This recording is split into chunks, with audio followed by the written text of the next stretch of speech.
You know that feeling when you download yet another budgeting app, spend an entire Sunday afternoon setting up all your categories, color coding your spreadsheets, and telling yourself that this time you're finally going to get your money under control.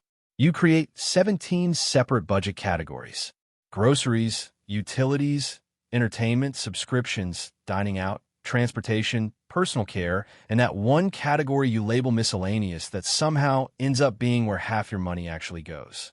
You've got pie charts, progress bars, and automatic notifications set up to ping your phone every time you spend more than $12 on lunch. And then 3 weeks later, you've completely abandoned the entire system. You're right back to checking your bank balance with one eye closed, hoping the number isn't as terrifying as you think it is. Sound familiar? Here's something that the entire personal finance industry doesn't want you to know.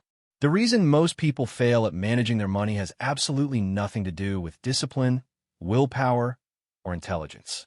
It has everything to do with complexity.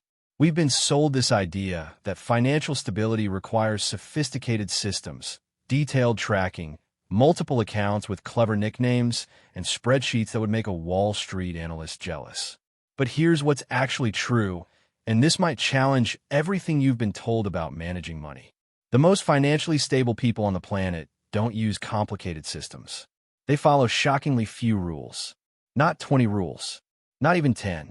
We're talking about a handful of dead simple principles that they follow almost on autopilot, without spreadsheets, without apps, and without spending a single Sunday afternoon color coding anything. And once you understand these rules and actually start applying them, financial stability stops being this elusive goal you're constantly chasing and becomes your default setting. It becomes the way you naturally operate, like brushing your teeth or locking your front door. You don't think about it. You just do it. My name is Nick, and I spend way too much time researching money psychology, financial behavior, and why some people seem to stay financially stable no matter what life throws at them, while others are constantly one unexpected bill away from total disaster. If you're someone who wants real, practical money rules that actually work in messy, unpredictable real life and not just in a textbook, make sure to hit that subscribe button and give this video a thumbs up if these rules end up changing how you think about your money. Now, before I walk you through these minimalist money rules, let me paint you a quick picture of what life actually looks like without them. Because understanding the problem is the first step to solving it. Think about the average person's financial life for a second. They wake up on Monday morning already carrying this low-grade stress about money. Not because they're broke necessarily, but because they have no system, no structure, no clear set of rules governing how their money moves. Their paycheck lands in their account on Friday, and by the following Wednesday, they genuinely have no idea where half of it went. It just vanished into thin air. They make impulsive purchases because there's no rule telling them to pause. They inflate their lifestyle every time they get a raise because there's no rule telling them to hold the line. They keep their money sitting in a checking account earning absolutely nothing because there's no rule telling them to put it to work. And when something unexpected hits, a car repair, a medical bill, a sudden job loss, their entire financial life comes crashing down like a house of cards because there was never a real foundation underneath it. And here's the ironic part. These people often work incredibly hard. They're not lazy. They're not irresponsible. They're just operating without a playbook. It's like trying to drive across the country without a map or GPS. You might eventually get where you're going, but you're going to waste an enormous amount of time, energy, and gas making wrong turns along the way. So here are the minimalist money rules that will keep you financially stable for the rest of your life. And I'm not just going to tell you what each rule is. I'm going to explain why it works on a psychological level, because understanding the why behind each rule is what actually makes it stick. The first rule sounds almost too basic to matter, but I promise you this is the foundation that every other rule is built on. Know your survival number. Your survival number is the exact dollar amount you need each month to keep your life running at its absolute minimum. Not your comfortable number, not your ideal number, your hard floor, rent or mortgage, utilities, basic groceries, insurance, essential transportation. That's it. Nothing else. And here's the thing. Most people have never actually calculated this number. They know roughly what they earn. They have a vague sense of what they spend. but they've never sat down and figured out the exact minimum they need to keep the lights on and food on the table. And this lack of clarity creates a constant background hum of financial anxiety because you don't actually know how far you are from the edge. You're guessing. And guessing about your financial survival is one of the most stressful things a human brain can do. Here's why this number changes everything. When you know your survival number, every single financial decision becomes clearer. Let's say your survival number is $2,800 per month, and you bring home $4,500. That means you have $1,700 in breathing room every single month. That's not money you need to spend. That's money you get to strategically deploy towards savings, investments, and building real wealth. But when you don't know this number, you treat every dollar like it's already spoken for. You feel financially tight even when you're not, because you have zero clarity about what's essential and what's optional. Knowing your survival number doesn't put more money in your pocket, but it completely transforms your relationship with the money that's already there. It's like turning on the lights in a pitch-dark room. Nothing in the room actually changed. You can just finally see everything clearly. And there's real research behind this. The Consumer Financial Protection Bureau found that people who can accurately state their monthly essential expenses report 34% lower financial stress than those who can't. And here's the part that should make you stop and think. That finding held true regardless of income level. Someone earning $45,000 who knows their survival number is measurably less stressed about money than someone earning $90,000 who doesn't. That tells you everything you need to know about the power of simple financial clarity. The second rule is probably the single most powerful behavioral shift you'll ever make with your money, and it's this.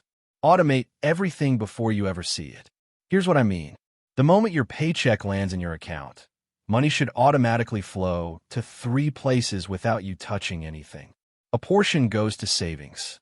A portion goes to investments. And whatever is left over after that is what you live on, not the other way around. Most people do this completely backwards. They get paid, they spend throughout the month on whatever comes up, and then they try to save whatever scraps are left over at the end.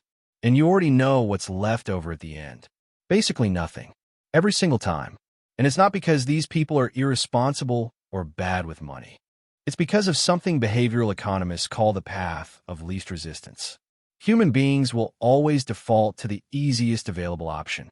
And spending money that's sitting right there in your checking account staring at you is infinitely easier than deliberately moving it somewhere you can't touch it. But when you automate the process, you eliminate the decision entirely. You never have to choose between saving and spending because the saving already happened before you even had a chance to think about spending. This is genuinely the most powerful money hack that exists, and it takes about 15 minutes to set up. Let me show you what this looks like in real numbers because this is where it gets exciting. Say you automate just $400 per month into an index fund, earning an average 8% return. That's not a massive sacrifice for most people. That's cutting a few random Amazon orders and maybe skipping a couple of restaurant meals each month. After 10 years, that automated $400 per month turns into approximately $73,000. After 20 years, it crosses $235,000. After 30 years, you're sitting on more than $600,000. And here's the part that should blow your mind. You didn't have to make a single conscious decision after that initial 15-minute setup. Your wealth built itself quietly in the background while you live your normal life. I know someone who told me that setting up automatic transfers was the single decision that changed her entire financial trajectory. She wasn't making great money, around $42,000 a year, but she set up a $300 automatic transfer of the day after each payday. Within 2 years, she had more money saved than she'd accumulated in the previous decade of her adult life combined. Not because she suddenly developed superhuman discipline, but because she removed the need for discipline entirely. That's the real secret of automation. You don't rise to the level of your financial goals. You fall to the level of your financial systems. Now, the third rule might sound counterintuitive coming from someone telling you how to build long-term wealth, but stay with me because this one is an absolute game changer. Never make a purchase over $100 without waiting 48 hours first. I call this the 48-hour rule, and it exists for one simple reason: to protect you from your own brain. Here's what's actually happening inside your head when you spot something you want to buy. Your brain releases a flood of dopamine, the exact same neurochemical that fires when you eat amazing food, get a notification on social media, or fall in love. But here's what most people don't understand about dopamine. It doesn't actually create pleasure. It creates the anticipation of pleasure. And that anticipation is what drives you to swipe your card before your logical brain has even had a chance to show up to the conversation. Retailers understand this perfectly. That's why everything in the modern shopping experience is engineered to make you buy right now. Limited time offer. Only 2 left in stock. Sale ends at midnight. Buy now, pay later. Every single one of these tactics is specifically designed to compress your decision-making window, so you act on impulse instead of logic. But here's what happens when you force yourself to wait 48 hours before any purchase over $100. The dopamine fades. That initial rush of wanting calms down, and your rational brain finally gets a seat at the table to ask the only question that actually matters. Do I genuinely need this, or did I just want it for a moment? Research from the University of Cambridge found that implementing a simple waiting period before purchases reduced impulse spending by up to 40%. 40%. Think about what that means in actual dollars. If you're currently spending around $1,000 a month on non-essential purchases, which honestly isn't unusual for the average person, a 40% reduction saves you $400 every single month. That's $4,800 per year. Over a decade, invested at 8%, that quietly grows into more than $75,000. All from a rule that costs you absolutely nothing except a little bit of patience. And here's what surprises most people when they actually start applying this rule. You don't feel deprived. You feel more in control, because you're still buying things you genuinely want. You're just filtering out the garbage purchases that were adding nothing to your life. The stuff you come back to after 48 hours and still want, buy it. Enjoy it completely guilt-free. You earned it. The stuff you completely forget about 2 days later, that was the stuff silently draining your bank account and contributing exactly zero to your actual happiness. Now, the fourth rule is the one that separates people who actually build real wealth from people who just look like they're building wealth but are secretly running on a treadmill going nowhere. And this one requires some brutally honest self-reflection, because almost everyone gets this wrong without even realizing it. The rule is dead simple. When your income goes up, your lifestyle stays exactly where it is. I call this the anti-lifestyle inflation rule. And it is hands down the hardest rule on this entire list to follow.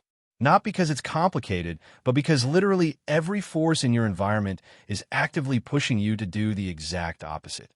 Think about what happens when you get a raise at work or land a better paying position. Your first instinct is to celebrate, which makes complete sense. You worked hard. You earned it. But then something sneaky starts happening in the background. You start browsing apartments in a slightly nicer neighborhood. You start looking at cars that cost a little more than what you're currently driving. You start ordering the steak instead of the chicken. You start saying yes to things you would have automatically said no to 6 months ago. And within 3 to 6 months, your expenses have quietly expanded to perfectly match your new income. You're making more money than you've ever earned in your entire life. And somehow you feel exactly as financially tight as you did before the raise ever happened. This phenomenon has a name. Economists call it lifestyle inflation, and it is the single biggest wealth killer on the planet. Not taxes, not bad investments, not even debt. Lifestyle inflation destroys more financial futures than all of those things combined because it's completely invisible while it's happening. You don't feel yourself getting poorer. You feel yourself getting more comfortable. And that comfort is the trap. Here's the math that should genuinely scare you into paying attention. Let's say you're making $50,000 a year and you get a $10,000 raise. If you inflate your lifestyle to match, you now spend $60,000 a year and save the same amount of nothing that you were saving before. But if you hold your lifestyle exactly where it was and invest that entire $10,000 raise every single year into a simple index fund earning 8% annually, After 10 years, you'd have approximately $156,000. After 20 years, that number explodes to roughly $494,000. After 30 years, you're sitting on more than $1.2 million. Let that sink in for a moment. The difference between being a millionaire and being perpetually broke might literally come down to what you did with your raises. Not how many raises you got, not how big they were, what you did with them. And the person who captured every raise and invested it is now retired comfortably, while the person who inflated their lifestyle with every raise is 63 years old and panicking about whether they can ever afford to stop working. And here's the part that really twists the knife. When you ask the person who inflated their lifestyle what they spent all that extra money on over the past 20 years, they can't even tell you. It disappeared into slightly nicer restaurants, slightly better apartments, slightly newer phones. Not life-changing upgrades, just marginally more expensive versions of things that were already perfectly fine. They traded $1.2 million in future wealth for a series of upgrades they can't even remember making. The minimalist approach is radically different. When your income goes up, your standard of living stays flat, and the entire gap between what you earn and what you spend gets funneled directly into investments. You don't touch it. You don't negotiate with yourself about deserving a little treat. You pretend that raise never happened and let compound interest turn your discipline into generational wealth. Now, the fifth rule ties directly into everything we've talked about so far, and it's one that the financial industry absolutely hates because it's terrible for their business model. Keep your investments as boring as humanly possible. I know this isn't what you want to hear. We've all seen those social media posts about someone who turned $500 into $50,000 trading cryptocurrency over a weekend. We've all heard stories about the friend of a friend who got in early on some stock and made a fortune overnight. And every single time you hear one of those stories, there's a little voice in the back of your head saying, maybe I should try that too.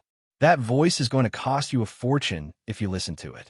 Here's what those viral success stories never mention. For every single person who hit it big on a speculative trade, there are literally thousands of people who tried the same thing and lost everything. You just never hear about them because nobody posts their financial disasters on social media. The data on this is so overwhelmingly clear that it's almost embarrassing. A study from S&P Dow Jones Indices found that over a 15-year period, 92% of actively managed funds underperformed a simple S&P 500 index fund. 92%. That means the highly paid professional fund managers with their Bloomberg terminals and their Ivy League MBAs and their teams of analysts couldn't beat a strategy that literally requires you to do absolutely nothing except buy and hold. And if the professionals can't beat it, what makes any of us think we can beat it by day, trading on our phones during lunch breaks? The minimalist investment rule is this. Pick a low-cost, broadly diversified index fund. Set up automatic contributions, and then do absolutely nothing. Don't check it every day. Don't panic when a market drops. Don't get excited when it spikes. Don't try to time the market. Don't switch funds because some guy on the internet said this other fund is going to the moon. Just contribute consistently and let time and compound interest do what they've been doing reliably for over 100 years. This is boring. I know it's boring. It's supposed to be boring. Boring is what makes you wealthy. Exciting is what makes your broker wealthy. There's actually a famous study from Fidelity that looked at their best-performing customer accounts over a 10-year period. And when they analyzed who these top performers were, they found something hilarious. The accounts that performed the best belonged to people who had either forgotten they had the account or were literally dead.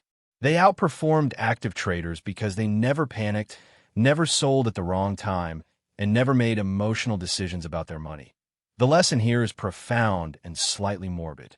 The less you touch your investments, the more money you make. So invest consistently, invest in boring things, and then have the discipline to leave it completely alone. Now, the sixth rule is the one that acts as your financial bulletproof vest. And without it, every other rule on this list eventually falls apart. Build your buffer before you build anything else. Your buffer is your emergency fund. And I know emergency funds aren't exciting. Nobody posts on social media about their emergency fund hitting $15,000. There are no TikTok influencers dancing about their 4.5 months of expenses sitting quietly in a high-yield savings account.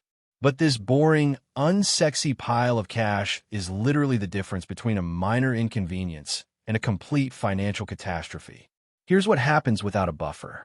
You've been doing everything right. You're automating your investments, following the 48-hour rule, keeping your lifestyle flat. Everything is going beautifully. And then your transmission blows up and costs $3,500 to replace. Without a buffer, you have two options. You either pull money out of your investments, which means selling at whatever the market happens to be doing that day, and potentially locking in losses. Or you put on a credit card at 24% interest and spend the next year paying it off while interest eats you alive. Either way, one single unexpected expense just undid months of financial progress. But with a buffer sitting there waiting, that same $3,500 car repair is a 2-minute transaction. You pay it. You move on. Your investments stay untouched. Your financial momentum stays intact. Your stress level goes from potential panic attack to mild annoyance on a Tuesday afternoon. The minimalist rule for your buffer is simple. 3 to 6 months of your survival number, sitting in a high-yield savings account that you never touch unless something genuinely qualifies as an emergency. And let me be crystal clear about what qualifies as an emergency. Your car breaking down is an emergency. A flash sale at your favorite store is not an emergency. A medical bill is an emergency. Getting bored with your apartment furniture is absolutely not an emergency. Build this buffer first, before you invest aggressively, before you pay extra on your mortgage, before you do anything else with your money. Because without this financial shock absorber in place, you're building your entire wealth strategy on a foundation that cracks the moment life does what life always does, which is throw something unexpected at you at the worst possible time. And that brings us to the 7th rule, which is less of a wealth-building rule and more of a stop actively destroying your wealth rule. And it's this: kill your high-interest debt like your hair is on fire. I need you to understand something about high-interest debt that changes how you look at every dollar you owe. When you carry a balance on a credit card charging you 22% interest, every single purchase you made on that card is getting more expensive every single day you don't pay it off. That $200 pair of shoes you bought 6 months ago and forgot about isn't $200 anymore. It's $222. And in another 6 months, it's $247. And in a year, it's approaching $275. You're paying $75 in interest for shoes you've already scuffed up and shoved in the back of your closet. Now multiply that across every purchase sitting on a high-interest balance, and you start to understand why consumer debt is the single most efficient wealth destruction tool ever invented. It literally turns your past spending into a machine that eats your future wealth. Here's a number that should make you deeply uncomfortable. The average American household carries approximately $7,900 in credit card debt at an average interest rate of around 22%. That means the average person is paying roughly $1,738 every single year just in interest. Not principal, just interest. That's money that buys them absolutely nothing. It doesn't improve their life. It doesn't reduce what they owe. It just disappears into the pockets of credit card companies while the person who owes it wonders why they can never seem to get ahead. The minimalist approach to debt is aggressive and unapologetic. List every single debt you have from highest interest rate to lowest. Throw every spare dollar at the highest interest rate debt first while making minimum payments on everything else. The moment that first one is dead, take everything you were paying on it and redirect it to the next highest interest rate. Repeat until every single balance reads 0. This isn't complicated. It doesn't require a spreadsheet with 14 tabs. It requires intensity and focus. Think of high-interest debt as a financial emergency that needs to be resolved with the same urgency you'd give to a literal fire in your kitchen. You wouldn't casually stroll past a kitchen fire and say you'll deal with it later after you've finished watching your show. You'd grab the extinguisher and put out right now. Treat your debt the same way. Now here's something that most people don't talk about when they list a bunch of money rules. They give you the rules as if each one exists in isolation, like you can pick and choose which ones to follow based on your mood that day. But the real power of these minimalist money rules doesn't come from any single rule by itself. It comes from all of them working together simultaneously as an integrated system. Think of it like this. Knowing your survival number tells you exactly how much breathing room you have. Automation ensures that breathing room gets captured before you can waste it. The 48-hour rule protects you from impulse spending that would shrink your breathing room. The anti-lifestyle inflation rule makes sure your breathing room grows every time your income increases. Boring investments ensure that your captured money is growing efficiently without unnecessary risk. Your buffer protects the entire system from being derailed by unexpected events. And killing high-interest debt removes the single biggest drain on everything else you're trying to build. Each rule reinforces every other rule.